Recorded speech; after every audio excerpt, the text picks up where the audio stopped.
O'tgan sonimizda Arnold bilan tanishib olgan edingiz. 30 ming funt balandlikdan parashyutsiz sakradi. Ha, uni omadi keldi. Qor uyumiga tushib, tirik qoldi.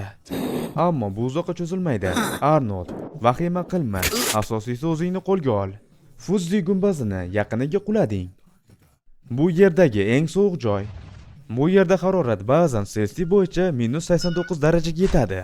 Bunday sharoitda odamning ko'zlari va o'pkasi bir necha daqiqalarda muzlab qolishi mumkin. Yaxshiyamki bu yerga yoz oyida kelding. Hozir havo anchagina iliq, -35 gradusni tashkil etadi.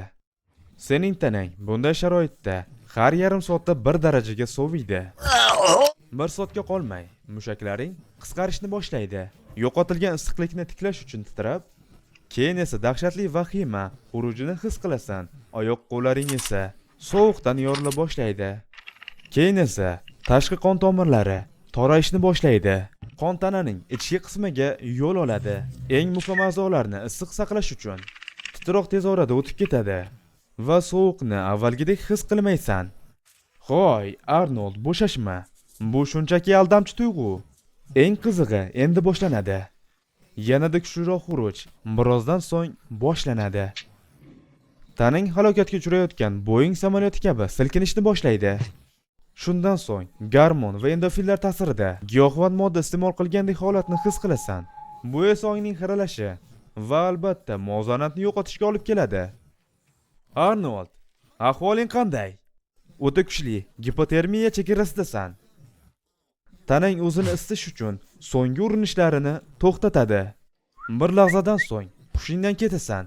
Bundan tashqari, yurak faoliyati va nafas olish organlari sekin-asta to'xtaydi. Tana harorati Selsiy bo'yicha -30 daraja pastga tushgandan so'ng sayohating tugaydi. O'lim vaqti keldi. Hoy, meni eshityapsanmi? Arnold! Hoy, Arnold! Hushdan ketmaslikka harakat qil. Meni eshityapsanmi? Tayyorlan. Seni hozir teleportatsiya qilamiz. Qani bolajonlar, topingchi, uni qayerga yubording? O'z taxminingizni izohlarda qoldiring. Javobini keyingi qismda albatta bilib olasiz. Videoga like bosib, do'stlaringizga ham ulashing. Kanalga obuna bo'lishni unutmang. Bu videoni tarjimasi uchun anchagina vaqtim ketdi. Qilgan mehnatimiz uchun kanalga obuna bo'lsangiz juda ham xursand bo'lardim. E'tiboringiz uchun kattakon rahmat.